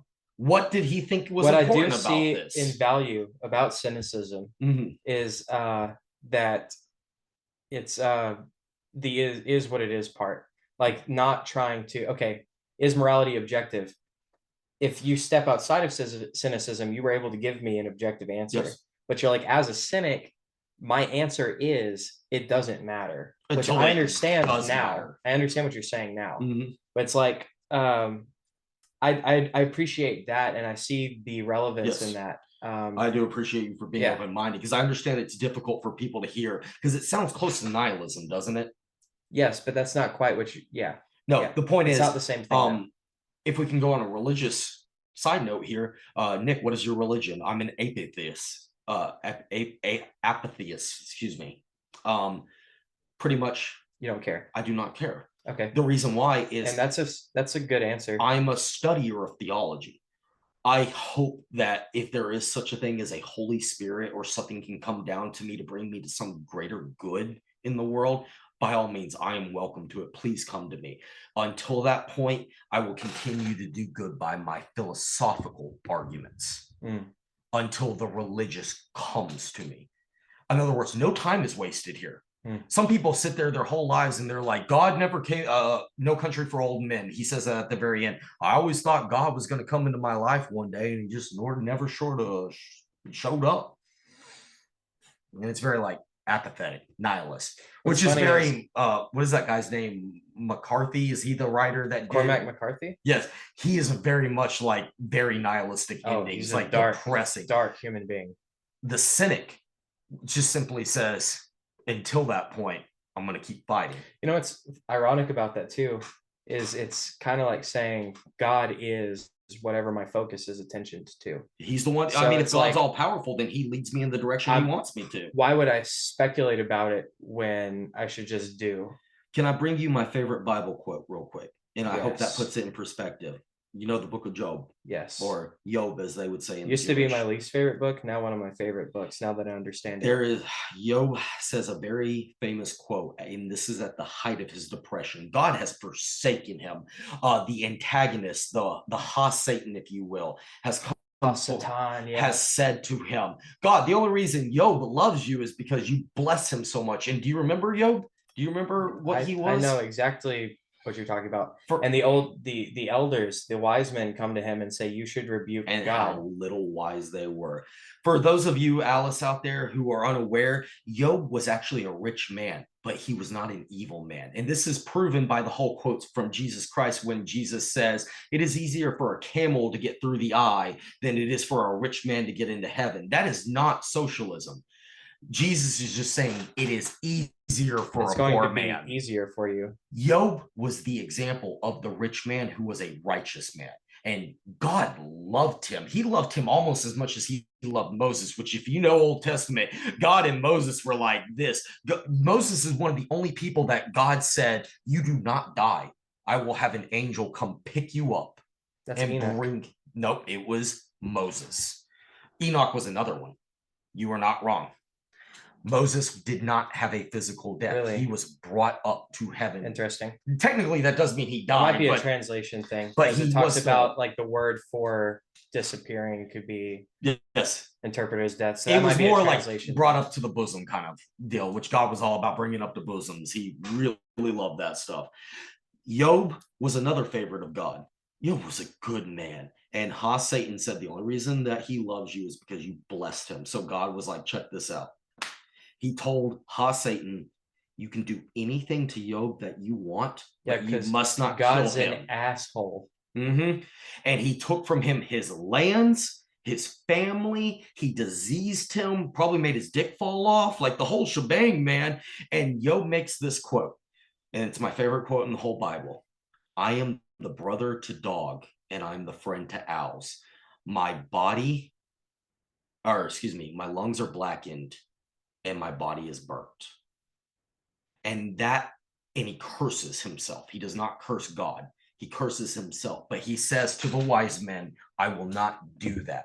And that is a very cynic approach. Because the whole point is Job knows good and evil. And even though he is cursed and he curses himself, that quote that he just says there, think about it. I'm the brother to dog, and I'm the friend to owls. I'm an outcast. Only dogs will spend time with me. Only the owls when's the last time an owl goes into a city? He's in the woods, and my body is blackened and burnt. In other words, I'm where the shit piles are, where the people throw their shit and they burn their trash. He's living there now. The lowest point in life. And does Job give up? No. That would make it worse. He curses himself, but he never gives up. Yeah. And that is a classic cynic. I think you and the book of Job illustrate your point well about cynicism and its value.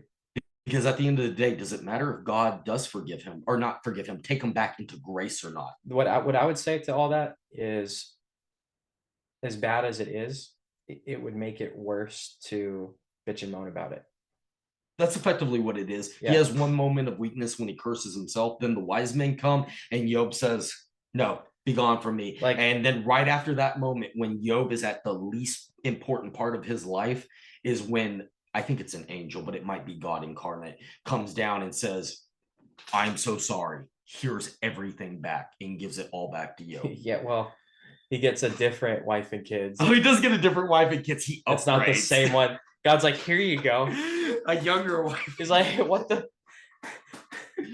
So a lot of people, though, think about the whole aspect. They focus too much on why did God punish Job? That's not. I used to not understand it, and that's why I hated it when I was an atheist. That was the one I'd point to about how bad it is. But now that I understand that book, it's literally just about like, if shit's bad, why don't you like stop fucking complaining about it and just like, okay, shit's bad sometimes. You briefly asked me about my military career, and I'm not going to get on some tangent about how bad it was. Less about me, more about what I've seen. I have seen people from the Philippines who were sex trafficked into Qatar, for instance, in Kuwait and various areas. We're talking connexes. A connex is on those giant boats that go out to sea, those huge ones. filled with hundreds of people, and we're not allowed to stop them because we're on a very delicate Middle Eastern treaty system as it is. And these people, they are brought in to clean, be sex slaves, just everything horrible you can think of. I have seen the worst of humanity. I have seen my friends commit suicide. I have seen a man explode. I have seen a man become a liquid metal zombie before, where they use those explosive IEDs that have molten like lead or whatnot. And so when it hit him, it burned through him and he was still alive. And once again, not about me though. What I'm saying is I have seen the worst of humanity. And much like Job, and this is why I love the quote, is that that's not the point. The point is I can still keep doing good, and I can see the good in the Christian sense, God's plan. In the non-Christian sense, I have hope in humanity. Because I used to be a misanthrope. I used to hate everyone and everything. And then I learned that, well, I can still dislike most things, that if I'm going to be part of humanity and keep moving forward, I must try to find something good and keep fighting. And that is why the book of Job is my favorite, or the gospel, whichever one it is. Those are powerful words. Thank you, Nick. Thanks for being here. Thank you so much, Alex. Thank you, Nee, for having me. I really appreciate it, Alex. Just Nick. Thanks for being Just here. Nick. We'll see you next week.